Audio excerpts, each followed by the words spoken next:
people like me. You need people like me so you can point your f***ing fingers and say, that's the bad guy. That's the bad guy. That's the bad guy. That's the bad guy. That's the bad guy.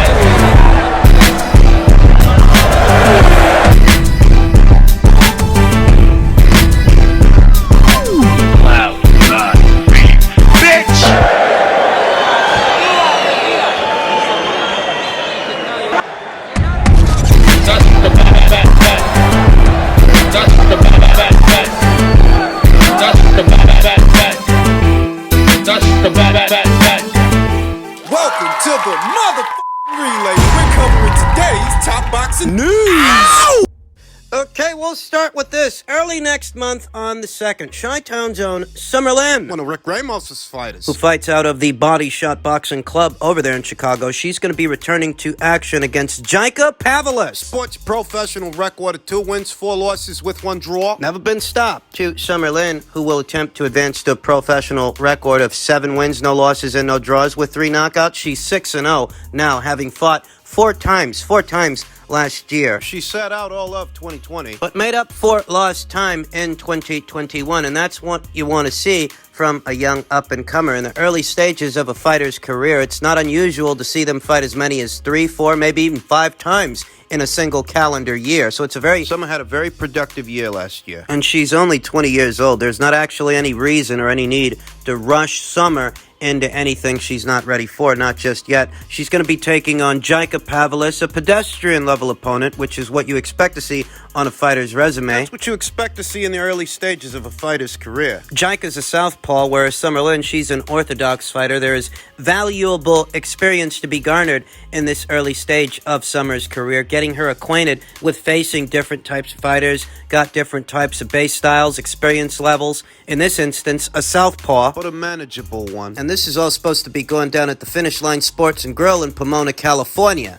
Not what? Summer Lynn and the gang, it appears that Rick Ramos has paired up with Marv Nation's promotions, as this is a Marv Nation card. Summer Lynn, she's a very young fighter with a lot of potential, a lot of natural talent. I don't say that lightly. She's got a good team around her that knows what they're doing, and if they don't know nothing else, they know how to groom a fighter, groom a champion. They're keeping her busy. Keeping her sharp. I think it'll be some time before Summer Lynn actually challenges for one of the major 4 alphabet titles, it being that her stablemate, Jessica McCaskill, is this division's undisputed champion. Summer Lynn campaigns in the welterweight division, where Jessica McCaskill is the woman to beat, and I hardly expect Summer Lynn to ever fight Jessica McCaskill under any circumstances. That, coupled with the disparity in ages, Summer Lynn is very spry, 20 years old. And you'd never know it to watch her in action, but Jessica McCaskill's 37 years old. Quite the engine on this division's undisputed champion. Put simply, Jessica McCaskill and Summer Lynn are stablemates, and they're in very different places in their careers. I think it'll be a while before we see Summer challenge for one of the major 4 alphabet titles. I don't think that's happening no time soon. Not at welterweight, anyway. I think that by the time Summer Lynn is ready to challenge for an alphabet title at welterweight, the landscape at 147 pounds could be very different. Though Summer Lynn is one of the more promising up-and-comers at 147 pounds. And so is Mexico's own Alma Ibarra, who's set to be returning to action the same day as Summer Lynn, early next month on the 2nd against Laura Cubos. And what is being billed as a 6th-rounder. Mexico's own Alma Ibarra, who sports a professional record of 9 wins with 1 loss, no draws. 4 knockouts, never been stopped. Her lone defeat came at the hands of unbeaten Raquel Miller way back when in November of 2019. She's fought 2 times since then, saw action 2 times last year, beat Marisela Cornejo in one-sided fashion, and decisioned Candy Wyatt. That was in August of last year. And now she's set to be returning to action early next month this year, south of the border in the Arena de La Paz, Baja California Sur, Mexico.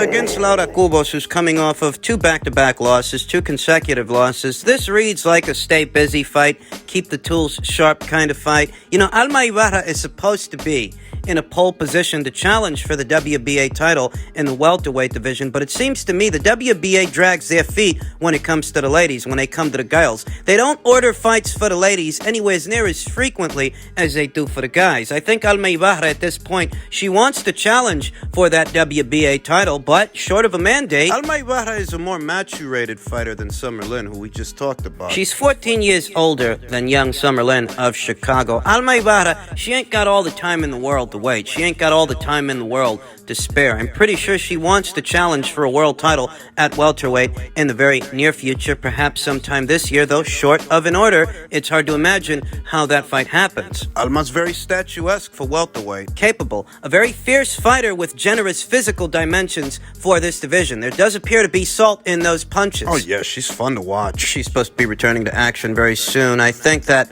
if the well dries up at 147 pounds, if she just can't get the opportunities that she wants out of the welterweight division, her physical dimensions are generous enough, she's statuesque enough, that she could still make a splash, a big one, up there at 154 pounds. Just a suggestion. Alma Ibarra exhibited very respectable power up there at middleweight against Marisela Cornejo, who's a bigger-bodied fighter than Alma is, but it was Alma that had the firepower, the artillery, and I think at 154 pounds. As opposed to 147 pounds where she's campaigning. Things dry up at welterweight, she can always move up to super welterweight. There are 4 active reigning world champions in the junior middleweight division. Everybody can't, be the money made without, going through the pretty boy stage when, he wasn't getting the money that he thought that he was worth.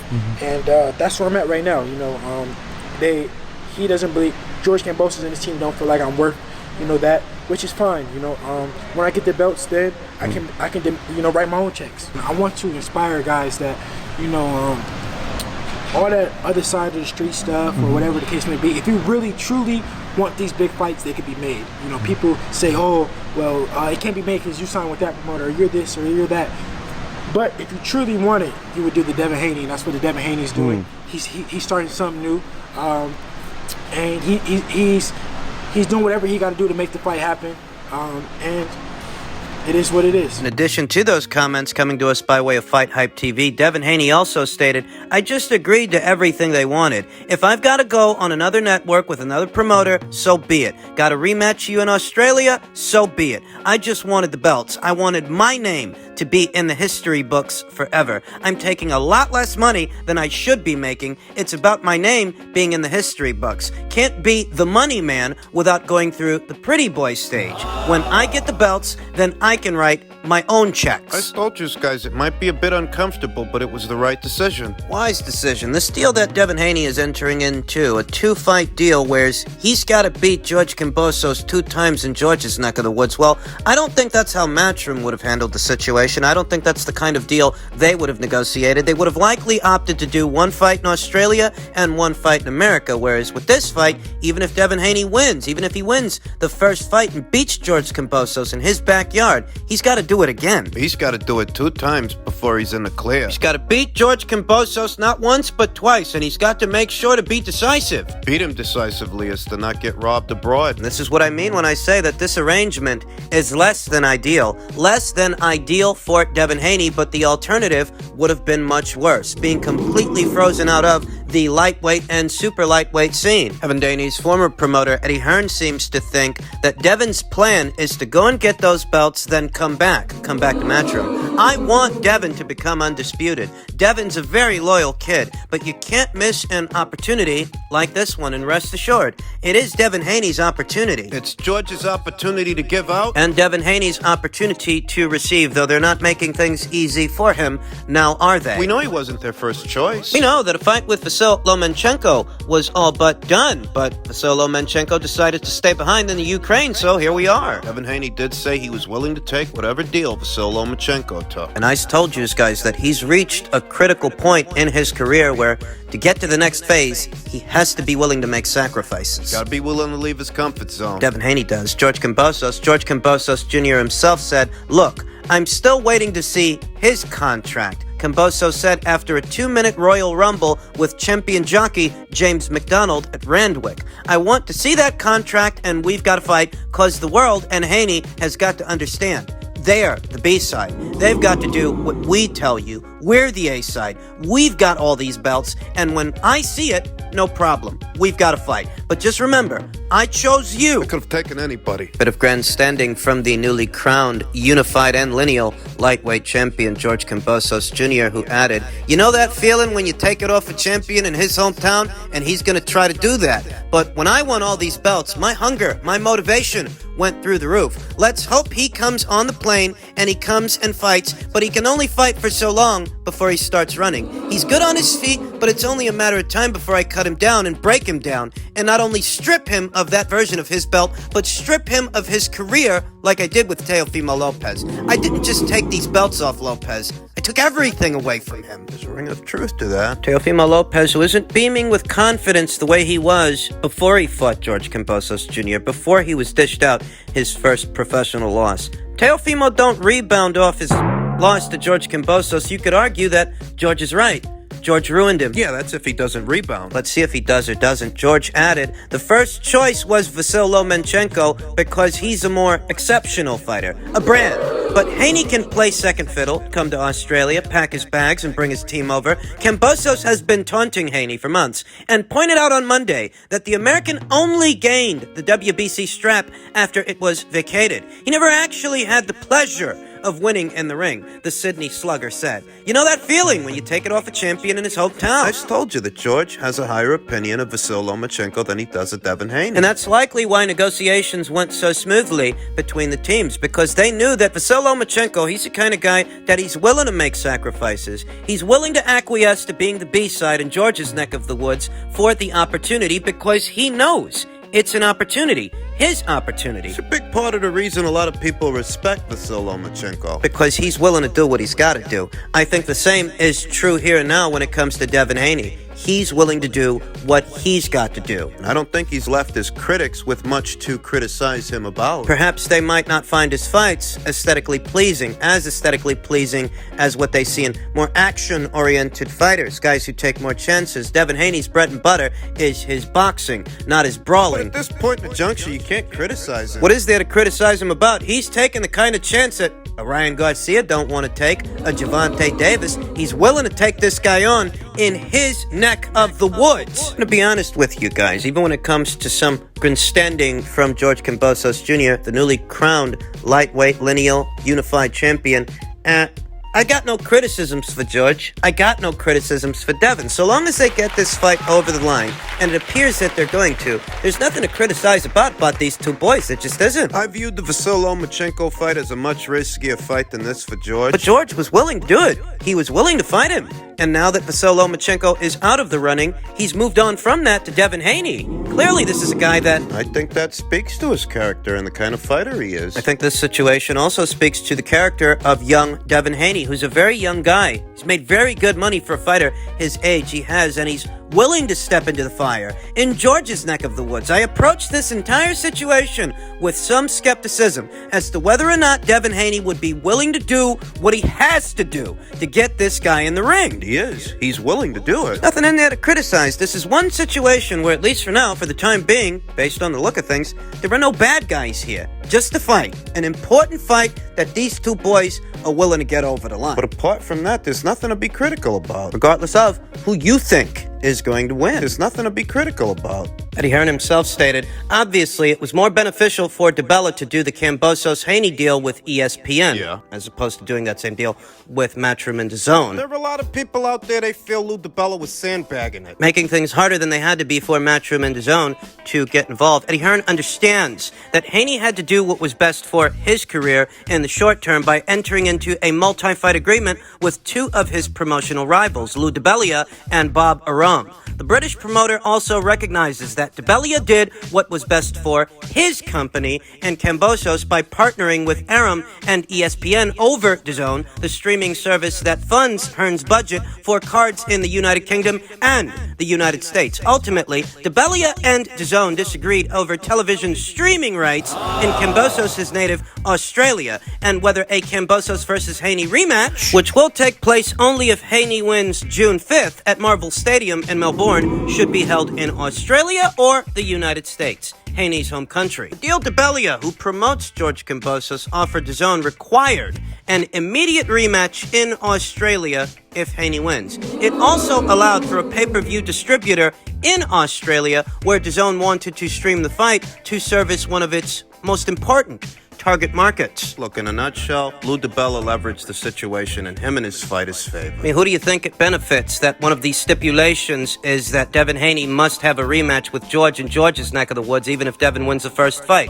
Who do you think that favors? Favors Lou's fighter. Lou had his own plans as far as who'd distribute the pay-per-view in Australia. Now, it was a deal. It's a deal that didn't make sense for DAZN, didn't make sense for Matchroom, but it did make sense for Lou. DAZN were unable to reach a deal with Lou Dibella, George Kambosos' promoter, to air the fight, Hearn told co-hosts Akin Reyes and Barack Bess. It's really a situation for them as well. I believe one of the issues was that the Australian rights weren't available for the fight either, and that changed the structure of the deal quite a bit. There were still conversations ongoing, but I think Lou Dibella, obviously, it was more beneficial for him in some way to do the deal with ESPN. And the deal, as I understand, had already been done with Vasyl Lomachenko, actually. So the financial deal and the elements were already in place for them to do that. So, Lou Dibella, as I said, didn't want to do the deal with DAZN, and the deal changed for them. I reiterate, Lou Dibella's deal, it made sense for Lou, but it didn't make sense for DAZN. And it's not like they had Devin Haney under contract. They didn't. He wasn't under contract with Matchroom, wasn't under contract with DAZN. Thus, they had no obligation to deliver Devin Haney that fight. Devin had to make his own decision, go his own way. And he did that. I've had a few people say to me, oh, why didn't DAZN do the deal? Hearn said. Because at the end of the day, it has to be economical for everybody. And I guess they didn't feel that fight was as big in America and wanted that global value as well as a global platform. So it's one for DAZN in terms of the ins and outs. But the basics are that the deal couldn't be reached with Lou Dibella and DAZN to air the fight. And obviously, that took away the opportunity for Devin to do the fight on DAZN, and the only option for him was to do the fight on ESPN. You heard what Eddie said. The rights for the fight weren't available in Australia for DAZN to pick it up. For DAZN to pick up the fight. And there's a bigger market for that fight in Australia as opposed to America. So if DAZN can't pick up the rights for the fight where the fight has the biggest audience, where there is a bigger market for the fight, then there's no point in DAZN even getting involved. Not if they couldn't get the Australian rights for the fight. Well, I'm sure that there's a number of people here stateside that would have liked to have seen the fight, but not as many as you might find in Australia, because George Kambosos Jr., and I've told you guys this before, he's got greater potential to become a domestic draw where he's from than Devin does where he's from. It's temporary, at least right now, because George is this division's unified and lineal lightweight champion. In layman's terms, there's a bigger market for that fight in Australia than there is in America. And if you can't get the rights for the fight in Australia, then you might as well not bother. That's what happened. I don't even blame Lou. It's not Lou's job to accommodate Devin. It's his job to accommodate George. Fair play.